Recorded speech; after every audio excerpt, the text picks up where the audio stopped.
Hello and welcome to this video presentation. The purpose of this video is to free up time during our working group meeting to discuss the preliminary findings of the needs assessment and form a set of actionable recommendations.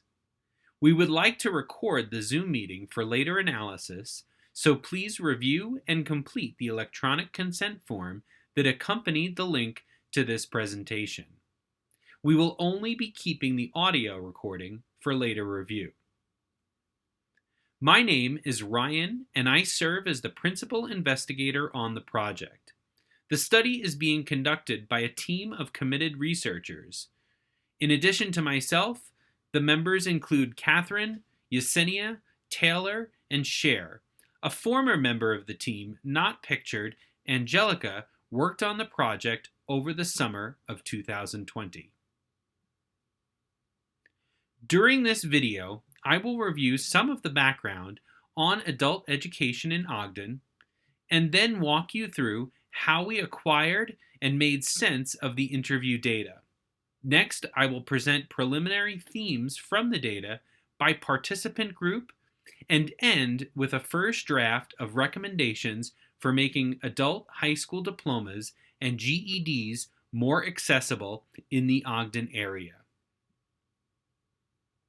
In Ogden City, approximately 16.9%, or about 9,109 people aged 25 and older, lack a high school or equivalent credential. Latinx individuals make up a disproportionate percentage of this group. Benefits of a GED or adult high school diploma include higher income, opening future educational opportunities, and educational opportunity for their children, that it gets passed down to the next generation. Wraparound services are not a one-size-fits-all approach. Rather, they must be customized for the target population, whether that's basic life skills, ELL coursework, or other aspects meeting their identities, such as helping parents with child care. We interviewed a total of 18 people, with 10 of them being adult education seekers, 6 providers of adult education, and 2 employers who hire workers with a high school diploma, an equivalent or less than a high school diploma. 6 of the seekers completed an adult high school diploma or GED, and 4 have not completed such a credential. We spoke with 4 employees at adult education schools in Utah, and one of the seekers also answered questions as a provider. She was an alumni of the place that she works. 2 out-of-state providers working at nationally recognized programs, with one at a school level and another at a state level job, but he had previously been school-based. Finally, 2 local employers who hire workers with adult education credentials were interviewed. On the right, you can see an example of Fernando's educational journey map. All of the seeker participants, those who were either had an adult education credential or might be seeking one in the future, created one of these prior to being interviewed. And this was a method for exploring their personal histories with education in the interview. All of the interviews with seekers, providers, and employers were conducted over the telephone or teleconference software, and this was due to the limitations of COVID. We did not have any face-to-face interaction with any of our participants, which made the data collection process take a bit longer than we had hoped. We first processed the audio recordings from the interviews with an automated transcription service. Next, research assistants cleaned up the transcripts to resolve errors. In addition to just getting the interviews transcribed, this also helped familiarize the research assistants with the data before coding the interviews. And And the coding process was looking for the presence of wraparound services and other notable features. We exceeded our goal of a kappa of 0.5 with an inter-rater reliability agreement score of Cohen's kappa being equal to 0.634 as an indicator of substantial agreement between the two raters. We compiled the coding in a spreadsheet in order to make comparisons across participant groups and individuals. In a moment, I will enlarge this plot, but first I want to point out that the top row, this one up here, shows coding frequency for the two employers we interviewed. The center row shows the quantifications for the codes on the providers, and finally the bottom row shows the frequencies of codes for the seekers, the students and alumni. As you can see, we have outlined many of the patterns we noticed across participants in the employer, provider, and seeker groups. The codes are broken down into two categories. C codes relating to wraparound services, so that's everything from C19 through C0. Those are our wraparound service codes. And then we have our D codes, D1 through D6, describing characteristics of successful adult education students and potential outcomes. While we highlight the most prevalent codes, it is important to note that any one of the wraparound services could make the difference of an individual student to complete an adult education credential. In the following slides, we will discuss the highlighted codes in detail. However, we first must recognize the standout code C7. This one we call, I'll mainly refer to this as navigator, but other terms we have here: navigator, career counselor, mentor, advocate, teacher. This code for a navigator far exceeds all the other codes and represents a person who supports students enrolled in an adult education program. All wraparounds are important, but the navigator helps students know what is available to support them. In addition to knowing what services are available to support students, some navigators make deep connections by instilling a sense of care for the students. So looking at our first group of participants, how do employers view the skills and qualifications of high school equivalency credentials? The two employers did not distinguish between the adult high school diplomas from an HR perspective, GEDs and the traditional high school credential. Additionally, only one of the providers required the high school credential for entry-level positions. Furthermore, the employer who did require the credential did indicate that supervisors may raise questions about why a job candidate had anything other than a traditional credential. So although they don't say there's a difference, sometimes there is a bit of a difference. On a separate note, not from the employer's side, but some of our providers did indicate that a high school diploma, an adult high school diploma, would be necessary for certain career paths if in the military. Employers were more concerned with finding candidates who could be at work on time regularly, and that's highlighted in code D2 attendance, and be able to advance within the company beyond entry-level positions. And that was with the code D5 for future employment. For example, Jessica, an HR professional at a local manufacturer, said, "So a willingness to learn, it's super important." And then later goes on to say, where if we could implement a strong cross-training program where we have individuals that not only have the ability to learn multiple positions, but the willingness to learn multiple positions to make themselves more valuable to the organization. That's really what we strive to find. People that raise their hand and say, I'll do it. Although, now moving on to providers, although we could look at multiple codes, we have selected C1 in this first column here for tuition. We're going to look at C5, this one right here, for ESL assistance. And I do have it highlighted here, C7, but we're saving that one till the end, and that's our navigator code. So what do providers view as important to completion? So this first code, tuition assistance. Wendy, a provider of adult education on the Wasatch Front, says, well, I think if you were to create a program, just create it with the student in mind, and just be compassionate and empathetic, and try to make sure it fits the student's need. There's a lot of GED programs out there that say they're free, but they have an undertone of, if you do the GED, we're going to try really hard to get you into our expensive program. And that's follow-up education.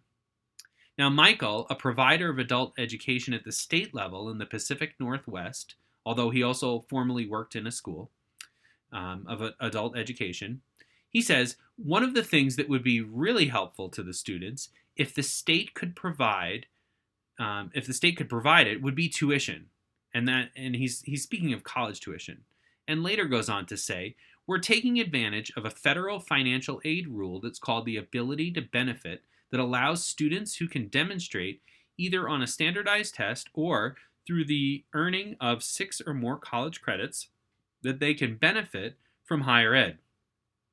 And so they qualify even without a high school diploma or GED to access financial aid. What's another code that we saw as providers viewing as important to completion? ESL support and bridging cultural divides. Now this is, you'll see in the quotes that this is more than just acquiring language.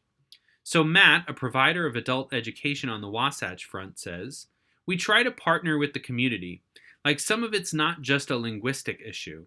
It's a cultural construct as well. You know, like connecting with a Tongan family is so if you speak Tongan, you don't really get what they do. What they're all about. You know what I mean? There's like a lot more to it than just how they talk and communicate with one another, right, than words. So like getting the community members on board, informing us, teaching us, learning about it, professional development, and accepting the fact that we're not Tongan. So this is making a deeper cultural connection to the groups living in the community. Isabel, a provider of adult education on the Wasatch Front and an alumni of her employer, says, a lot of our ESL students take their kids to the preschool, the ones that are in, and then they go to the ESL class. And when that class is done, they get the kids from the school. It's pretty cool they do that, but they don't have room for everyone. Or if the family is not that low of an income, they won't take that family in. And this was something that capacity Isabel also spoke about when she was discussing ESL services at her school. Now this brings us into the providers. So we're getting a little bit into the families now.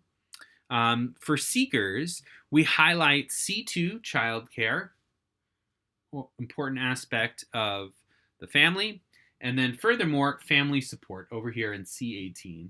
And then finally, we're going to end with C7, and that's the navigator's code. So what do local seekers view as important to credential completion? Childcare.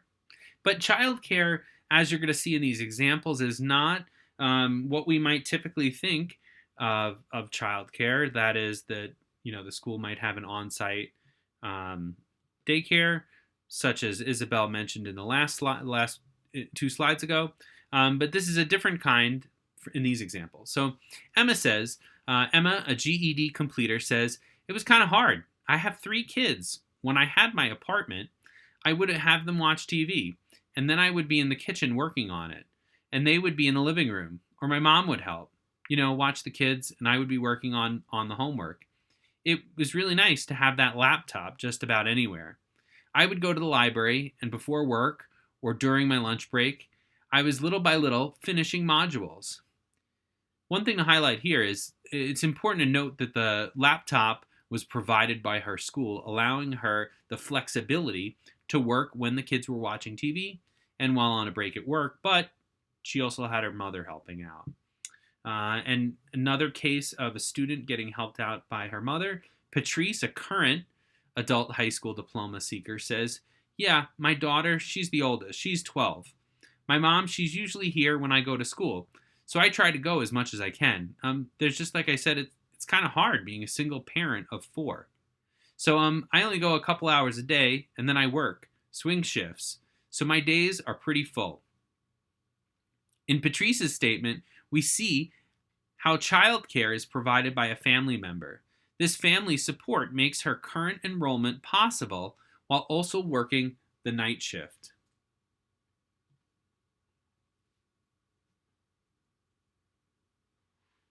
As Patrice's mom helped with childcare, Tony's mom helped her complete a diploma program. Tony, a graduate of a local adult high school program, says, "Oh yeah, definitely. I was like, maybe I should try again a different year or wait until things get easier. But the reality of it is, it's never going to get easier. So it's just better to do it now and get it out of the way and just finished." She goes on later, "I felt like I wasn't strong enough to finish. But every now and again, I'll just sit and talk to my mom to remind me that I can do anything I put my mind to and that I will be able to do it, you know? So there was times that I really thought I wasn't going to be able to."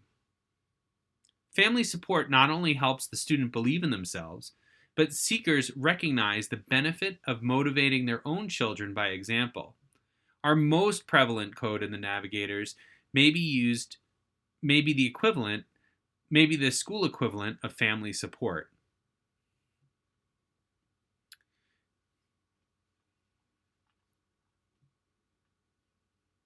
Navigators help the seekers see themselves in new ways.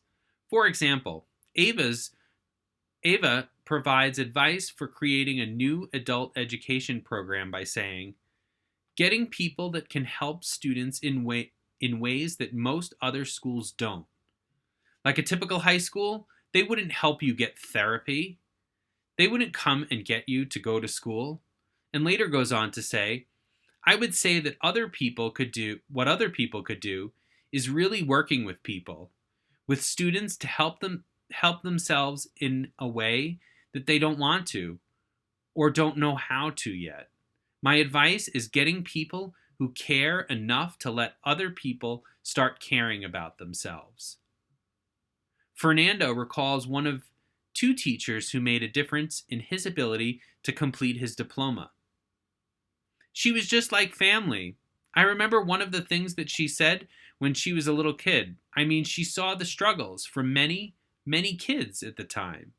And then she made herself a life goal to not let anybody fail regardless. And she was like the true inspiration for me. That was the first time I felt inspired regards to the hurdles and disappointment that you get. And just sometimes even a lack of interest overall. Maybe I could do it this time." After praising another teacher, he says, "It was like, dang, I was finally able to do it and walk the stage and get my picture of it. My high school diploma. All that stuff is just really, really good satisfaction." Another example of teachers engaging the students is when Tony says, "Everything you do is online, but now and again there would be a teacher. English teacher. She was really cool. She would come in like it shouldn't just be about English, but she would make us interested. Because she knows that we've been on the computer like 3-4 hours and they're kind of bored. So she would pick about topics that were more interesting, like about books that kind of appealed to us. But it wasn't just teachers that helped Tony," she explains. "Oh, I want to mention, I don't know if she's a counselor or a receptionist there. I think she's a counselor. She helped me the whole entire time I was there. She called me to make sure I would come. She was like, "What's wrong? Like, do you need someone to talk to?" When I was unmotivated, she made sure I knew she was there for me if I ever needed her. And I feel that that's another thing that really helped me. I got really close to her, and yeah, she just made me feel like I would be able to do anything. And I appreciate her a lot more. Considering the impact of the navigators had on Tony, Ava, and Fernando, it is imperative that current and future adult education programs support the work of navigators. Navigators are the people helping students not only reach their waypoint of an adult high school diploma, but they are illuminating the path towards a brighter future. During our work group meeting, we will revise these seeds for recommendations for improving the accessibility of adult high school diplomas and GEDs in the Ogden area.